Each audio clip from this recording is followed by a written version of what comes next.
નમસ્કાર વિદ્યાર્થી મિત્રો, હવે આપણે ધોરણ 11માં ચેપ્ટર નંબર 1માં ટોપિક નંબર છે 1.10.1 જેનું નામ છે સીમિત પ્રક્રિયક એટલે કે લિમિટેડ રિએજન્ટ। તો સીમિત પ્રક્રિયક એટલે શું? જ્યારે આપણે રાસાયણિક પ્રક્રિયા કરીએ છીએ ત્યારે બે વસ્તુ હોય, એક તો પ્રક્રિયકો અને પ્રક્રિયકોમાંથી બને તે નિપજો। તે જે પ્રક્રિયકો તમને આપેલા છે એ બે પ્રક્રિયકોમાંથી કે કોઈક પ્રક્રિયકનો જથ્થો વધારે પણ હોય છે અથવા કોઈક પ્રક્રિયકનો જથ્થો ઓછો પણ હોય। ક્યારેક એવું પણ બને કે બંને સરખા પણ હોય, પણ જ્યારે કોઈનો જથ્થો વધારે હોય કે ક્યારેક કોઈનો જથ્થો ઓછો હોય ત્યારે જ્યારે રાસાયણિક પ્રક્રિયા થાય છે ત્યારે તો જેનો જથ્થો ઓછો હોય એ જથ્થો વપરાઈ જતા એની સાથેનો જે બીજો પ્રક્રિયક છે એનો જથ્થો ગમે તેટલો વધારે હોય તો એ રાસાયણિક પ્રક્રિયા કરી શકશે નહીં, કારણ કે સામેવાળા પ્રક્રિયકનો લિમિટેડ જથ્થો છે એટલે એની સાથે એટલી જ પ્રક્રિયા કરશે, બાકીનો જથ્થો એનો પડ્યો રહે છે, જેને આપણે શું કહીશું?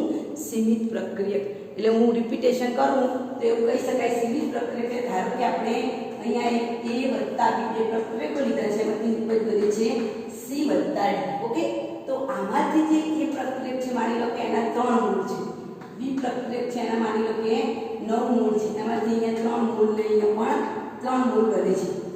ઓકે, જ્યારે આ બંને રાસાયણિક પ્રક્રિયા કરે છે ત્યારે તમે જુઓ કે મારો જે A છે એના કેટલા મૂળ પ્રક્રિયક છે? 3 મૂળ, બરાબર, અને B જે પ્રક્રિયક છે એના કેટલા મૂળ છે? 9 મૂળ। તો સ્વાભાવિક છે કે A ના 3 મૂળ વપરાઈ જશે એટલે B ના 9 માંથી કેટલા વપરાશે? 3, પણ B ના કેટલા પડ્યા રહેશે?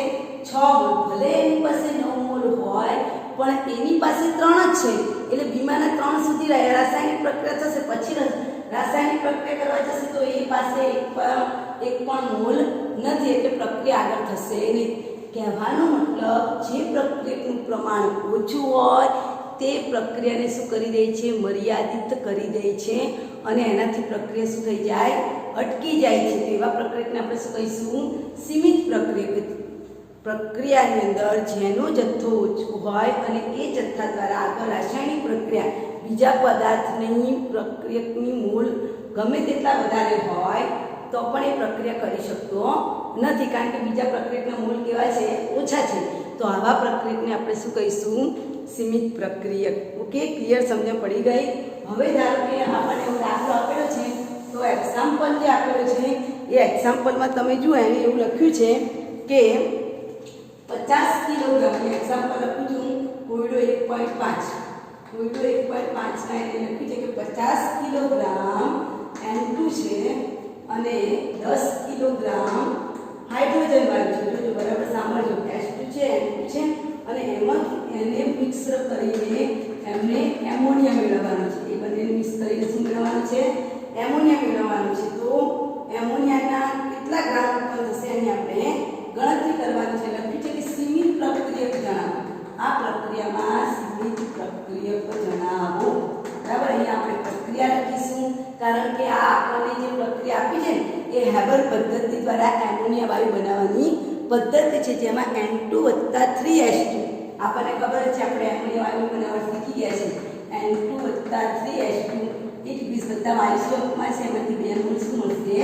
એમોનિયા વાયુ મળશે। ઓકે, ચાલો હવે આપણે N2 ના મૂળ શોધી કાઢીએ। આપણે અહીંયા આપ્યું છે તો N2 ના મૂળ બરાબર શું સૂત્ર થશે? આગળ શીખવાડ્યું છે વજન ભાગ્યા આણ્વીય દળ અથવા તો મોલર દળ, વજન ભાગ્યા અણુભાર। વજન હંમેશા શેમાં લેવાનું? ગ્રામમાં જ લેવાનું। આપણે કિલોગ્રામ આપેલા છે, આપણે ગ્રામ કરી દઈશું। વજન છે 50 કિલો, 50 કિલોના ગ્રામ કેટલા થાય?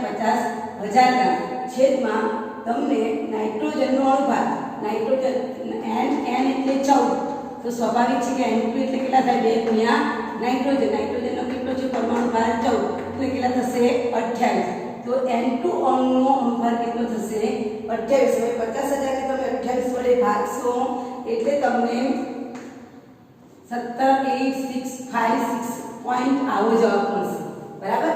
હવે આપણે 2 પોઈન્ટ આગળ ઘસીએ તો જવાબ શું લખાય? 17.85 × 10⁵ તમારો જવાબ મળશે આવો 17,856.02 એવું મળશે। આપણે એને 2 પોઈન્ટ આગળ કુદાડીએ, બરાબર, તો આપણને શું મળશે? 17.85 × 10⁵। ઓકે, તો અહીંયા આપણે લખીએ 17, તમને જવાબ કંઈક આવો મળશે, બરાબર। તમારે અહીંયા 2 પોઈન્ટ ઉતારવાના, 1 એકમ 2 એકમ, તો જવાબ શું મળશે? 17.85 × 10 2 ઓકે, આ થઈ ગયા એના મૂળ. જોજો હવે આપણે કોના મૂળ નાખીએ, અહીંયા આપણે મૂળ બતાવીશું તો ખબર પડશે ને કે કોણ સીમિત પ્રક્રિયક છે. ઓકે, હવે આપણે H2 ના મૂળ જોઈએ. તો H2 ના મૂળ બરાબર શું આવશે? વજન ભાગ્યા અણુભાર. ચલો આનું વજન કેટલું છે H2 આયનનું? તો 10 કિલોગ્રામ. 10 કિલોગ્રામના ગ્રામ કેટલા થાય? 10,000 ગ્રામ થાય. અને હાઇડ્રોજન H2 એટલે હાઇડ્રોજનનો એક છે, એવા હાઇડ્રોજનના કેટલા અણુ છે? 2 × 1 બરાબર 2. તો H2 નો અણુભાર કેટલો આવશે? 2. તમે એને 2 વડે ભાગ કરો તો સ્વાભાવિક જવાબ કેટલો આવશે? એક્ઝેક્ટ મૂલ્ય લખવું હોય હાઇડ્રોજન પરમાણુ દળ એક્ઝેક્ટ મૂલ્ય લખવું હોય તો 2.16 લખાય, બરાબર. અને આપણે એપ્રોક્સિમેટ લખીએ તો કેટલો લખાય? 2, બરાબર. પોઈન્ટ પછીના આંકડા એટલા અનિશ્ચિત હોય છે, ના લખો તો પણ ચાલે. તો 5000 ભાગ્યા 2.16 કરશો, આ એક્ઝેક્ટ વેલ્યુ છે હાઇડ્રોજનની. તમે એપ્રોક્સિમેટ વેલ્યુ લો તો એક જ લખાય, પણ એક્ઝેક્ટ વેલ્યુ લખો તો 1.08 લખાય. ઓકે, હવે એને આપણે 2 વડે ભાગીશું તો આપણને વેલ્યુ મળે છે 4.96 × 10 3 સ્વાભાવિક છે. જો અહીંયા ધારો કે હું 2 જ લઉં તો એનો જવાબ શું આવશે? 5000. તો 5000 બરાબર શું લખાય? 5 × 10 3 લખાય. એટલે અહીંયા એક્ઝેક્ટ વેલ્યુ લઈએ આપણે 2.016 તો આપણને મૂલ્ય મળશે 4.96 × 10⁻³ ઓકે. હવે બે વસ્તુ આપણે થઈ ગઈ, એક તો મોલ મળી ગયા N2 અને H2 ના મોલ મળી ગયા. હવે તમે જુઓ કે એક N2 અહીંયા તમારે ખાસ જોવું, એક N2 મોલ હોય ત્યારે હાઇડ્રોજનના કેટલા મોલની જરૂર પડે? 3 મોલની જરૂર.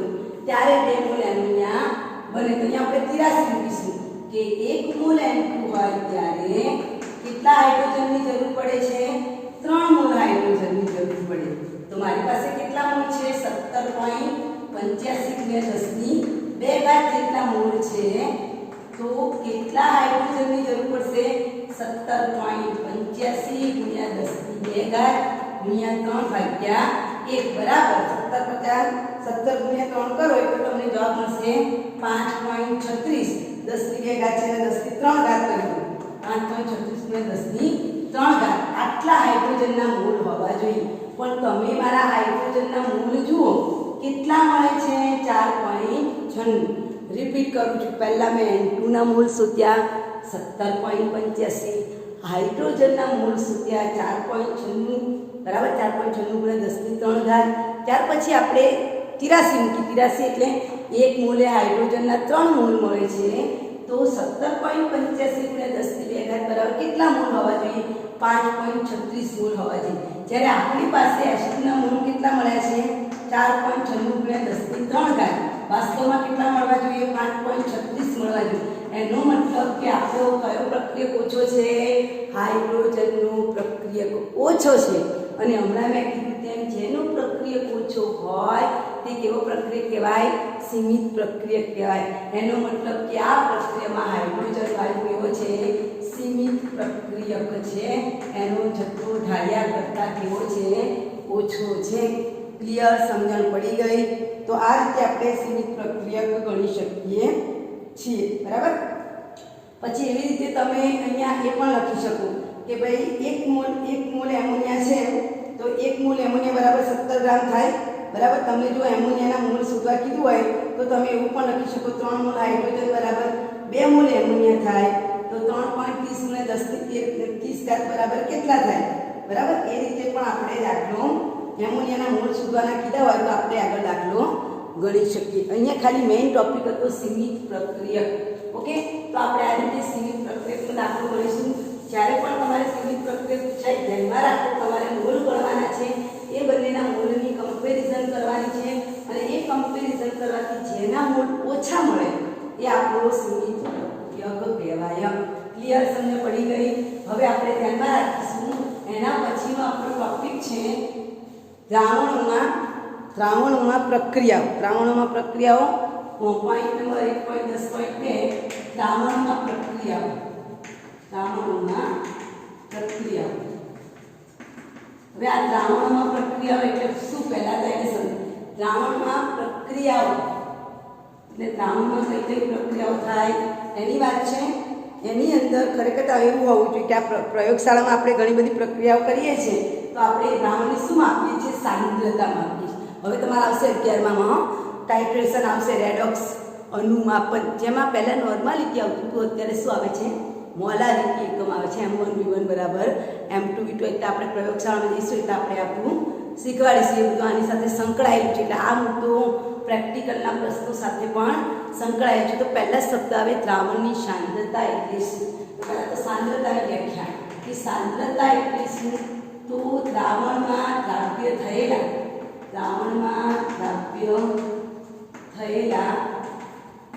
પદાર્થના જથ્થાને, દ્રાવ્ય પદાર્થનો જે જથ્થો છે તે જથ્થાને આપણે શું કહીશું? દ્રાવ્ય પદાર્થનો જે જથ્થો છે, દ્રાવણની અંદર બે ભાગ હોય, એક દ્રાવક અને દ્રાવ્ય. તો તમે જે દ્રાવક લીધો છે એ દ્રાવકમાં દ્રાવ્ય થયા, દ્રાવણની જગ્યાએ દ્રાવક શબ્દ લખો, દ્રાવકમાં દ્રાવ્ય થયેલા પદાર્થના જથ્થાને એની શું કહેવાય? સાંદ્રતા. તમે પાણી લીધું છે અને પાણીની અંદર હું મીઠું ઓગાળું છું, મીઠું વધારે હોય ઓછું હોય તો એ પ્રમાણે આપણને સાંદ્રતા મળે. જો વધુ હોય તો આપણે શું કહીએ? સાંદ્ર દ્રાવણ બન્યું. મીઠાનું પ્રમાણ ઓછું હોય તો આપણે શું કહીએ? મંદ દ્રાવણ બન્યું. તો એ સાંદ્રતા એટલે દ્રાવણમાં ઓગાળેલા દ્રાવ્ય પદાર્થનો જથ્થો, જેને સાંદ્રતા કહેવામાં આવે છે. અને આ સાંદ્રતા માપવાની જુદી જુદી 7 રીતો છે. Number 1 normality, number 2 molarity, number 3 molality, number 4 મોલમ્સ, number 5 percentage of W/W, number 6 ppm અને છેલ્લે આવે છે આપણે પાર્ટ્સ પર મીટર, એટલે 6 એકમો છે. બરાબર? 6 કે 7નું તમારે ફોર્માલિટી એ 11-12 સાયન્સમાં આવે છે, પણ હવે એ નીકળી ગયું છે. એમાંથી આપણે આ વર્ષે કેટલા ભણવાના છે? નોર્માલિટીનો તમારા સિલેબસમાં મોલાલિટી, મોલમ્સ, દળ, ટકાવાર દળ, બરાબર? ટકાવાર દળ એટલે percentage of W/W, W/V, V/V અને ppm પણ તમારા સિલેબસમાં નથી, એ તમારા 12 સાયન્સમાં આવશે. તો આ સાંદ્રતાના જુદા જુદા એકમો છે. નોર્માલિટી, મોલાલિટી, મોલમ્સ, પર્સન્ટેજ ઓફ W/W, ppm અને ફોર્માલિટી. પણ ફોર્માલિટી કે ppm આપણે આપતા નથી. તો શરૂઆત કરીએ આપણે મોલાલિટીથી શરૂઆત કરીએ. બરાબર? અથવા તો આપણે ચોપડીમાં જે પહેલો મુદ્દો આપેલો છે શું છે? Percentage of W/W. તો પહેલા મુદ્દાથી શરૂઆત કરીએ છીએ. નંબર 1 પર્સન્ટેજ ઓફ W/W, જેને દળ ટકા પણ કહેવાય. ટકાવાર દળ અથવા દળ ટકા શબ્દ પણ વાપરવામાં આવે છે. બરાબર? દળ ટકાવારી શબ્દ વાપરવામાં આવે છે. હવે આની વ્યાખ્યા મારે આપવી હોય તો શું આપી શકાય? કે 100 ગ્રામ, આની વ્યાખ્યા લખું છું, જોજો. આની વ્યાખ્યા શું આવશે? 100 ગ્રામ દ્રાવણમાં, દ્રાવણ શબ્દ વાપરું છું, જોજો. 100 ગ્રામ દ્રાવણમાં ઓગાળેલા દ્રાવ્યનો જથ્થો, જે ગ્રામમાં છે, 100 ગ્રામ દ્રાવણમાં ઓગાળેલ દ્રાવ્યના ગ્રામ, દ્રાવ્યના શું લેવાના છે? ગ્રામ. કારણ કે દ્રાવ્યનો જે જથ્થો છે એ શેમાં છે? ગ્રામમાં છે. 100 ગ્રામ દ્રાવણમાં ઓગાળેલા દ્રાવ્યનો ગ્રામનો જથ્થો, જેને આપણે શું કહીશું? Percentage of W/W. તો આ જે પર્સન્ટેજ ઓફ W/W છે એનું વ્યાખ્યા આપી દેવા, આપણે એનું સૂત્ર લખીએ. તો પર્સન્ટેજ ઓફ W/W બરાબર શું સૂત્ર થાય? તો પર્સન્ટેજ ઓફ W/W બરાબર દ્રાવ્ય પદાર્થનું વજન ગુણ્યા 100 છેદમાં દ્રાવણનું વજન. યાદ રાખજો, મેં નીચે દ્રાવણનું વજન લખ્યું છે. એટલે દ્રાવણ કોનાથી બને છે? દ્રાવ્ય વત્તા દ્રાવકથી. એટલે લખી દઉં છું, દ્રાવ્ય વત્તા દ્રાવક. ઓકે? આનાથી બને છે.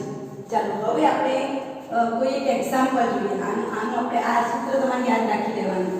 વ્યાખ્યા હંમેશા યાદ રહી જાય. આ સૂત્ર આવડે તો કે W/W એનો મતલબ કે દ્રાવણ એ ગ્રામમાં છે અને દ્રાવ્ય પદાર્થ પણ ગ્રામમાં છે. 100 ગ્રામ દ્રાવણમાં ઓગાળેલ દ્રાવ્યનો જથ્થો શેમાં છે?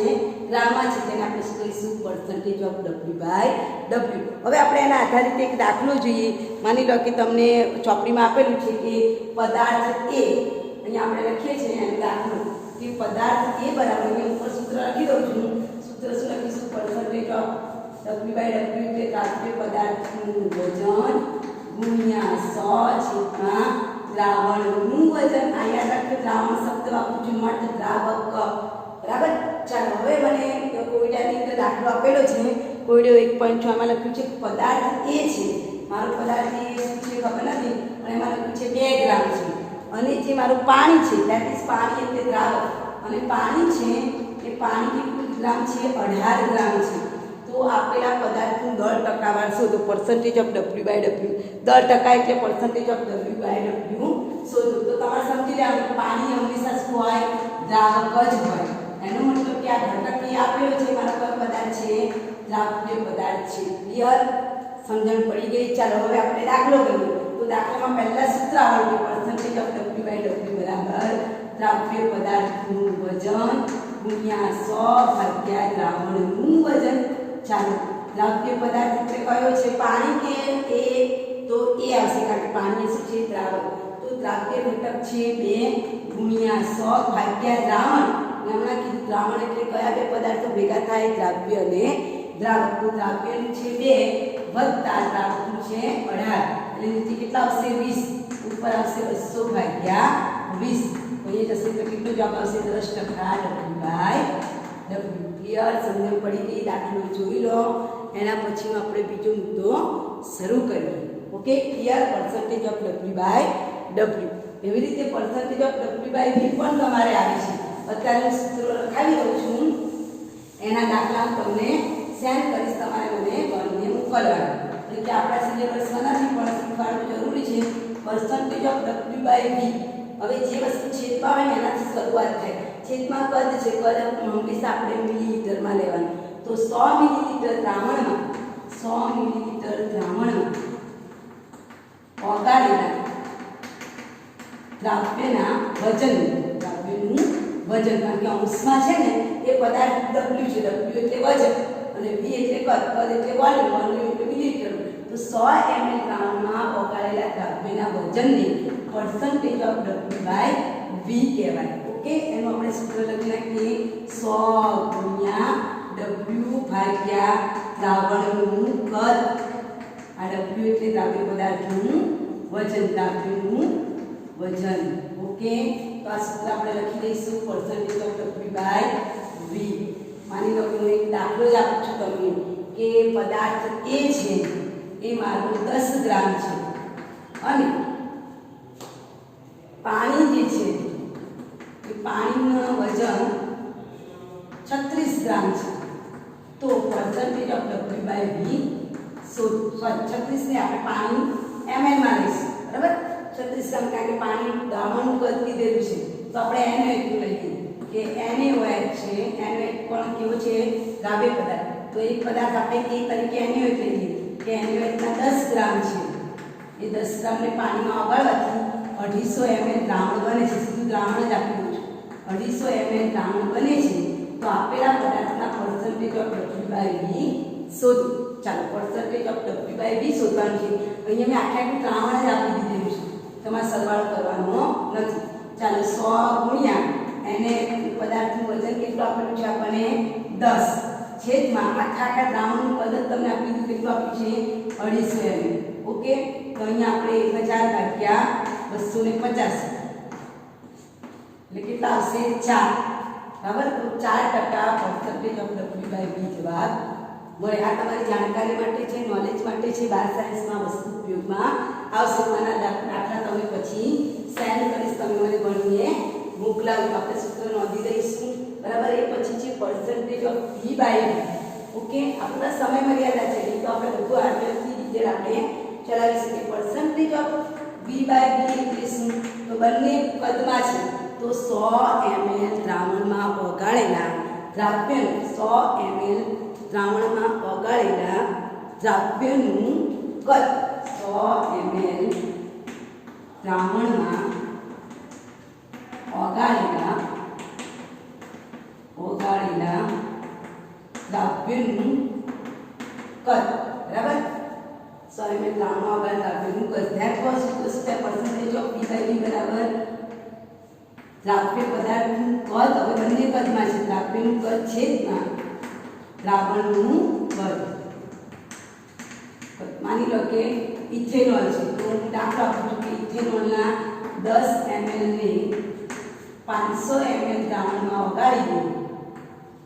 ઓગાળીએ તો પર્સન્ટેજ ઓફ V/V શોધો. ચાલો અહીંયા ધ્યાનમાં રાખીશું કે ઇથેનોલ છે એ દ્રાવ્ય પદાર્થ છે અને ઓગાળીને આપણે કેટલું દ્રાવણ બનાવ્યું છે? 500.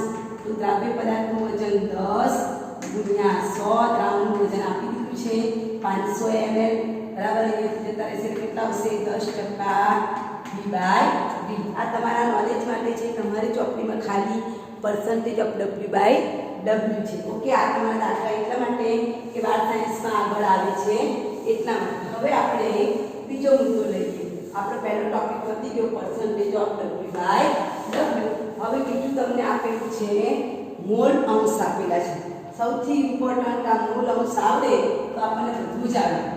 મોલ અંશ પહેલા તો હું તમને કહી દઉં કે દ્રાવણમાં બે મોલ અંશ છે એનો સિમ્બોલ છે કેપિટલ X. બરાબર. આપણું જે દ્રાવણ છે એમાં બે ઘટક છે, એક તો દ્રાવ્ય અને બીજું કયું છે દ્રાવક. હંમેશા દ્રાવક માટે એક શબ્દ વપરાય છે અને દ્રાવ્ય માટે કયો શબ્દ વપરાય છે બે. ધારો કે હું એવું લખું કે દ્રાવ્યના મોલ તો દ્રાવ્ય પદાર્થ શબ્દ આવે એટલે બે આવશે અને મોલ માટે કયો સિમ્બોલ છે n. આપણે 7 ભૌતિક રાશિમાં જોઈ ગયા કે મોલનું સિમ્બોલ સ્મોલ n છે. તો દ્રાવ્યના મોલ લખું ત્યારે શું લખવાનું તમારે n2 લખવાનું. જ્યારે દ્રાવકના મોલ પૂછું તો તમારે શું લખવાનું n1. એવી રીતે હું એમ કહું કે દ્રાવ્યના મોલ અંશ, જો શબ્દ વાપરું છું મોલ અંશ, તો તમે શું લખશો x1 અને દ્રાવ્યના છે એટલે બે આવશે અને દ્રાવક માટે એકડો લેવાનો, દ્રાવ્ય માટે બગડો લેવાનો. દ્રાવકનો મોલ અંશ પૂછાય તો દ્રાવકનો મોલ અંશ કેટલો આવશે x1 આવશે. Okay, clear? આટલું તમારે મગજમાં ફિટ રાખવાનું. હવે આપણે મોલ અંશની વ્યાખ્યાઓ પર જઈએ કે મોલ અંશ એટલે શું. તો ઘટકના મોલ અને કુલ મોલના ગુણોત્તરને મોલ અંશ કહેવાય. તો અહીંયા શબ્દ વાપરું છું ઘટકના મોલ અંશ x બરાબર સૂત્ર શું આવશે ઘટકના મોલ. ઘટક એટલે શું? ઘટક એટલે કાં તો તમારો દ્રાવ્ય ઘટક હોય કાં તો દ્રાવક ઘટક હોય. ઘટકના મોલ ભાગ્યા કુલ મોલ એટલે કોના? દ્રાવ્ય વત્તા દ્રાવકના મોલ. કુલ મોલ એટલે દ્રાવ્ય વત્તા દ્રાવકના મોલ.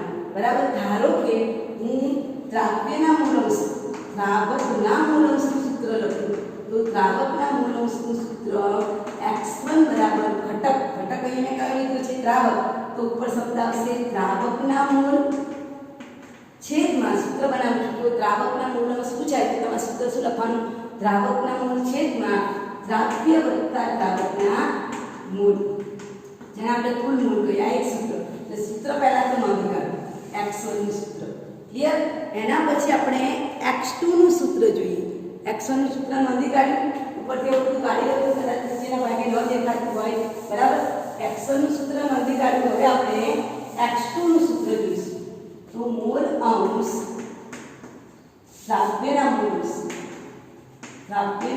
અંશ x2 બરાબર x2 બે કેમ વાપરવું? દ્રાવ્ય માટે બે વપરાય, દ્રાવક માટે એક વપરાય. દ્રાવ્યના મોલ અંશ બરાબર દ્રાવ્યના મોલ, જે શબ્દ અહીંયા વાપર્યો અને અંશમાં આવશે દ્રાવ્યના મોલ છેદમાં કુલ મોલ. કારણ કે મોલ અંશનું સૂત્ર શું છે? ઘટકના મોલ ભાગ્યા કુલ મોલ. ઘટક એટલે તમે દ્રાવ્ય લો તો ઉપર દ્રાવ્ય લખીશું, તમે દ્રાવક લો તો અંશમાં દ્રાવક લખી. મેં દ્રાવ્ય લીધું છે તો દ્રાવ્યના મોલ છેદમાં દ્રાવ્ય વત્તા દ્રાવકના મોલ. નાની બીજા શબ્દમાં લખવું હોય તો દ્રાવ્યના મોલને હું શું કહું છું? n2 છેદમાં દ્રાવકના n1 વત્તા n2. સૂત્ર થઈ. બરાબર. રિપીટ કરું છું ફરી પાછું. એવી રીતે દ્રાવકના મોલ અંશ, તો દ્રાવકના મોલ અંશ x1 બરાબર આપણે કીધું તેમ જ્યારે લીધો એ અંશમાં આવશે દ્રાવકના મોલ છેદમાં દ્રાવ્ય વત્તા દ્રાવકના મોલ. હવે દ્રાવકના મોલને શું કહીશું? n1 છેદમાં n1 વત્તા n2. હવે સૂત્ર બરાબર તૈયાર કરવાના. 12 સાયન્સમાં પણ આના દાખલા પૂછાય છે, 11 સાયન્સમાં પણ આનો એક દાખલો હોય જ છે. બરાબર. એટલે આપણે ખાસ તૈયાર કરીશું. હવે આ સૂત્ર બરાબર આવડી જાય તો એના આધારિત આપણે મોલ અંશનો દાખલો જોઈએ. બરાબર. ચાલો હવે દાખલાની અંદર આ બે તમે નોંધી લીધા હશે. હવે આપણે દાખલો જોઈએ. એ દાખલાની અંદર ધારો કે તમને રકમ આપેલી છે કે 18 ગ્રામ 180 ગ્રામ પાણી 180 ગ્રામ પાણી છે. પાણીનું વજન આપ્યું છે 180 ગ્રામ પાણીમાં 4 ગ્રામ NaOH 4 ગ્રામ NaOH ઓગાળવામાં આવે છે તો આવે તો NaOH ના મોલ અંશ અને પાણીના મોલ અંશ શોધો ચાલો તમારી સામે રકમ આવી ગઈ છે સૌ પ્રથમ પહેલા તમારે શું વિચારવાનું કે આપેલા પદાર્થમાંથી કયો પદાર્થ દ્રાવ્ય છે અને કયો પદાર્થ દ્રાવક છે તમે જુઓ પાણી એ મારું શું કહેવાય દ્રાવક એટલે અહીંયા લખી દઉં છું પાણી એ મારું શું છે દ્રાવક ઓકે ચાલો એ પાણી મેં શું ઓગાળ્યું છે NaOH જે પદાર્થો ઓગળે છે ને દ્રાવ્ય કહેવાય પાણી એ દ્રાવક છે NaOH એમાં ઓગળે છે એટલે NaOH મારું શું કહેવાય દ્રાવ્ય પદાર્થ NaOH માનો દ્રાવ્ય છે બરાબર હવે એને પ્રશ્ન શું પૂછ્યો છે દ્રાવ્યના મોલ અંશ NaOH એટલે કયો પદાર્થ દ્રાવ્યના મોલ અંશ શોધવાના છે અને દ્રાવકના ચાલો હવે આપણે માની લો કે પહેલા આપણે દ્રાવક એટલે કે પાણીના દ્રાવક અંશ લખીશું પાણીના મોલ અંશ શોધવા છે તો પહેલું એનું સૂત્ર લખીશું ચાલો પાણી દ્રાવક છે દ્રાવક માટે કયો સિમ્બોલ આવશે x1 બરાબર n1 એટલે દ્રાવકના મોલ છેદમાં દ્રાવ્ય વત્તા દ્રાવકના મોલ હમણાં આપણે જે સૂત્ર આપ્યું શું આવશે n1 છેદમાં n1 વત્તા n2 હવે મારે n1 અને n2 આપેલું છે ના આપણે શોધવાના છે તો આપણે શોધી કાઢીએ n1 એટલે કોના મોલ બોલો છોકરાઓ દ્રાવકના મોલ દ્રાવક એટલે કોણ પાણીના મોલ n1 બરાબર પાણીનું વજન મોલ એટલે વજન ભાગ્યા અણુભાર ચાલો પાણીનું વજન કેટલું આપેલું છે તમને 180 ગ્રામ આપ્યું છે પાણીનો અણુભાર H2O પાણીનો અણુભાર કેટલો થાય 18 એટલે આપણને દ્રાવકના મોલ મળી ગયા 10 ક્લિયર ચાલો હવે રીતે કોના મોલ n1 મળી ગયું ઉપર અને નીચે વાળા બંનેના n ના મોલ આવી ગયા કોના મોલ બાકી છે n2 એટલે દ્રાવ્યના મોલ કૌંસમાં લખીશું દ્રાવ્ય પદાર્થ કયો છે NaOH એના મોલ કેટલા છે n2 તો n2 બરાબર વજન ભાગ્યા અણુભાર ચાલો n2 નું જે વજન છે એ વજન તમને આપેલું છે કેટલું 4 ગ્રામ હવે NaOH કીધું છે તો NaOH નો અણુભાર કેટલો થાય Na નો 23 ઓક્સિજન નો 16 હાઇડ્રોજન નો 1 સરવાળો કરો કેટલા મળશે 40 એટલે NaOH નો અણુભાર કેટલો થયો 40 4 ને 40 વડે ભાગો કેટલા આવશે 0.1 ચાલો મેં બંનેના મોલ શોધી કાઢ્યા n1 એ શોધી કાઢ્યું અને n2 એ શોધી કાઢ્યું હવે આપણે આ બાજુનું કિંમત મૂકીશું n1 બરાબર કેટલી કિંમત આવશે n1 બરાબર જુઓ n1 બરાબર આપણને કેટલા મળ્યા 10 બરાબર ને 10 મળ્યા ને પાણીના મોલ છેદમાં 10 વત્તા 0.1 એટલે ઉપર શું આવશે 10 છેદમાં આવશે 10.1 આ બંનેનો ભાગાકાર કરશો એટલે તમને પાણીના મોલ મળશે પાણીના મોલ કેટલા મળશે 0.99 મોલ અંશ 0.99 ચાલો 1 ના મોલ મળી ગયા આ મને પાણીના મોલ અંશ મળી ગયા હવે મારે કોના મોલ અંશ શોધવાના છે NaOH તમે પાછું સૂત્ર લખીશું NaOH એટલે દ્રાવ્ય માટે બગડો વપરાય NaOH ના મોલ અંશ x2 બરાબર નીચે દેખાય છે મોલ અંશ x2 બરાબર એ ભૂસી કાઢી ઉપર બરાબર ચાલો NaOH ના મોલ અંશ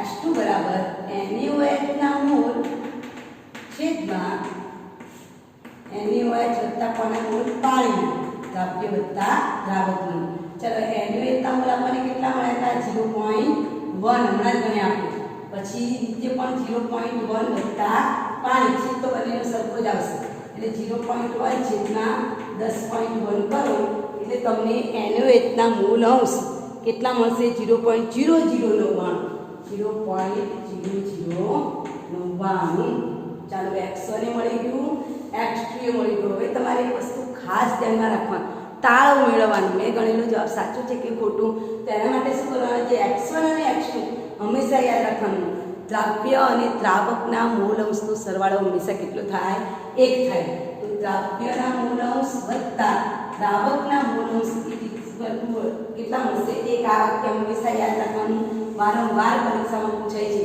કે દ્રાવ્ય અને દ્રાવકના મૂળ અંશનો સરવાળો હંમેશા કેટલો થાય? 1 થાય. એટલે તમારો જે જવાબ આવે તમે ચેક કરવાનું. 0.99 છે, બીજામાં છે 0.009. પણ આ જવાબને ચેક કરો એટલે લગભગ તમારું કેટલું આવે છે? 0.99. એટલે કોની બરાબર કહેવાય? 1 બરાબર કહેવાય. એટલે આપણો જવાબ સાચો છે. બરાબર, જોઈ લો દાખલો, ગણી કાઢો, પછી આપણે આગળ જોઈએ.